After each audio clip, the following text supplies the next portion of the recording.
Bakit nga ba hindi gumagalaw ang Barangay Ginebra sa trade ngayong All Filipino?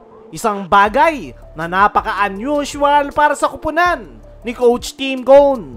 Usually, tuwing All Filipino Conference, talagang pinapalakas ni Coach Tim ang kanyang lineup. Actually, every conference silang gumagalaw at may trade na nangyayari, lalo na kapag medyo disappointing ang naging performance nila sa nakaraang conference. Pero ngayon, kakaiba yung kanilang pinapakita. Tahimik as in, sobrang tahimik ng Ginebra. Wala silang major movement at halos walang bagong muka sa lineup. Ang tanging galaw lang ng Ginebra ay ang pagkuha kay Norbert Torres sa free agency at ang pag-trade para makakuha ang first round pick ng Terra Firma. After that, wala na. Actually, mas marami pang ang nawala kaysa nadagdag. Gaya na lang ni L.A. Tenorio na naging head coach na ng Magnolia Hotshots, Jamie Malonzo na lumipad papuntang Japan B-League, si Paul Garcia, Von Pesumal at maging rookie nila na si Mario Barasi ay binitawan nila sa free agency. Wala ngang naging kapalit ang mga yan.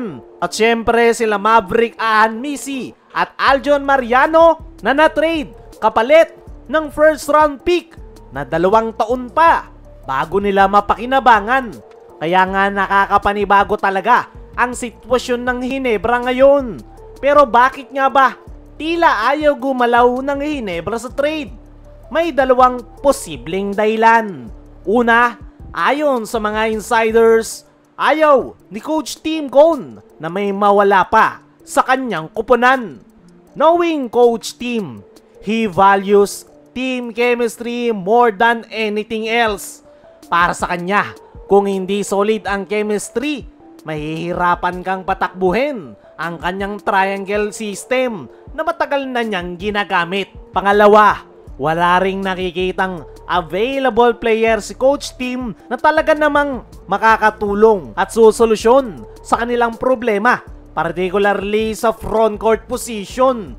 Kulang nga sila sa big man, pero kahit available si Greg Slaughter via trade ay hindi na nga daw ito kursunada ni Coach Tim Cone dahil hindi ito swak sa sistema ngayon ng Barangay Ginebra. Remember, nag-transition na ang Ginebra mula slow pace papunta sa fast pace style of play. Ibig sabihin, mas prefer na ng Barangay Ginebra na mas mabilis ang laro.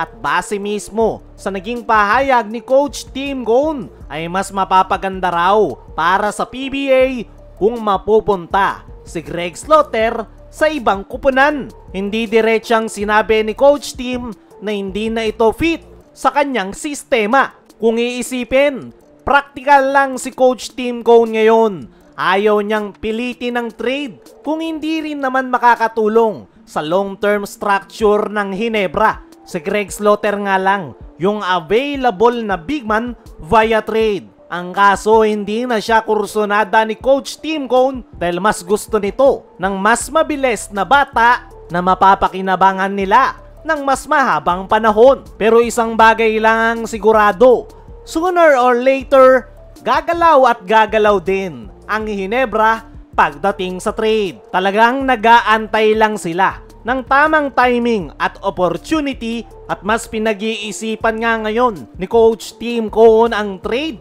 bago siya gumalaw dahil isang pagkakamali lang sa trade ay malaki ang magiging epekto sa kanyang kupunan. Gaya na lang ng pagtitrade niya noon kay Christian Stan Hardinger. Pero panigurado, kapag may nakita ang Ginebra na batang big man na sa tingin ni Coach Tim na babagay sa kanyang sistema, ay paniguradong kukuhanin nila yan. Samantala, habang tahimik ang Ginebra sa trade market, puspusa naman ang kanilang paghahanda para sa kanilang mga natitirang laro. Crucial yan para sa kupunan ni Coach Tim dahil kailangan nga nilang maghabol ng panalo para makakuha ang twice to beat advantage. At isa nga sa tinututukan nila ngayon ay ang kanilang batang gwardya na si RJ Abarrientos. Ayon nga sa mga reports, tinututukan mismo ni Johnny A ang kanyang pamangkin para i-improve pa ang laro ng nasabing gwardya.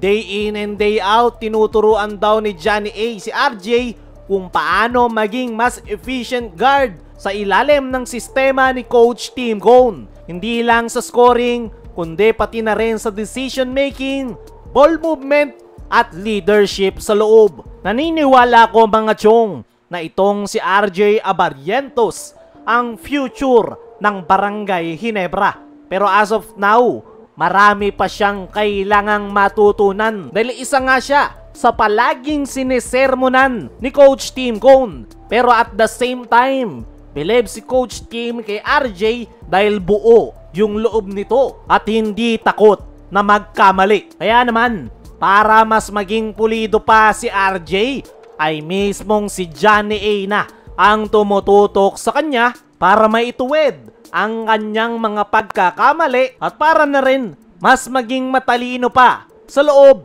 ng basketball court. Dahil aminin man natin o hindi, mayroong mga bad decision na nagagawa itong si RJ Abarrientos gaya na lang ng sobrang fancy plays na hindi naman kailangang gawin. Pero in fairness kay RJ Abarrientos, every conference palagi itong may nai-improve at mas mature na nga ngayon ang kanyang laro. At naniniwala ko mga chong na konting pulido na lang ang kailangang gawin kay RJ. Kaya mga chong, ano ang masasabi nyo na si Johnny A na ang tumututok kay RJ Abarrientos? Ano rin yung masasabi nyo sa dahilan kung bakit hindi gumagalaw ang Ginebra sa trade? I-comment mo lang dyan sa ibaba.